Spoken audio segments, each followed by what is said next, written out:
I heard her before I saw her. A fragile cry, muffled by walls and shame. My daughter's house reeked of polished floors and false welcomes. Her husband met me at the door with that stiff smile the kind men wear when their teeth hide rot. "Sit, Baba," he said. The words clung heavy in the air, but my eyes drifted past the furniture, past smiling photographs that lied. And then I heard it again, the faint drag of metal, a chain scratching concrete. I followed it down the narrow stairwell. And there, my daughter, my blood, shackled at the wrists, scraps in a dented bowl, her body bent, her spirit hollow. He laughed behind me. "She's our new maid."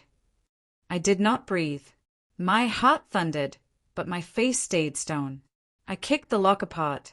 She collapsed into my arms. I dragged her out, step by step, each one heavier with rage. Past his mother's eyes that dared not blink, past brothers who smiked and stayed silent. And then his voice followed me. "She's carrying my child. You can't take her." The words froze me, cold iron in my chest. Pregnant. His. Echoes like glass breaking inside a church. She clung to me, trembling. But her silence was louder than his laughter. Silence meant she had surrendered. Silence meant chains deeper than steel. I carried her to my car. The night felt colder than that basement. She whispered, barely audible, "Don't make it worse." Worse? I looked at bruises she hid under sleeves, eyes hollow as caves, and I understood. She thought survival meant staying caged, that his claim on her womb bound her tighter than iron. But inside me, nothing broke. Something sharpened. The betrayal was not hers, it was his. His vows mocked, her life stolen, his arrogance thinking her body, her child, belonged to him. I said nothing on the drive. Words then would have been fire. I needed ice. Days blurred. She ate little, slept little, spoke less. But silence is not emptiness. It is a map, if you know how to read it. So I began my work. Quietly, methodically. Phone logs, secret numbers, absences matching bruises, hotel receipts, dinners for two, and finally, the medical report. I told her it was routine, for her health, but I asked for one more test. Paternity. Science does not lie, even when people do. 9 days later, the envelope arrived. Plain, heavy. I opened it alone. Numbers, percentages, certainty in ink. The child she carried was not his. Not his. At first, nothing. No relief. No victory. Just silence, vast and endless. Then the storm came, not rage, but precision. I visited him again.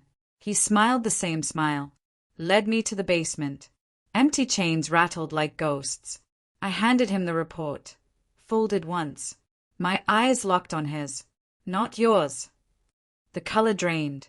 His lips scrambled for lies. She lied. I said nothing. His panic filled the room.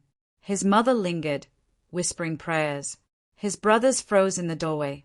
For the first time, he was the one stripped bare. I let silence choke him. Then I spoke, slow and cold. "You chained her, called her maid, called her yours. But even her child refused your blood." He staggered, paper falling from his hand. His family stayed at the floor. I turned toward the door, every step deliberate. "You are nothing here. Nothing to her. Nothing to me. And now nothing to that child." His scream followed me. Rage, fear, denial. He wanted fire. I gave him ice. No blows. No chaos. Just truth. And truth corrodes deeper than any wound. Back home, she sat in silence.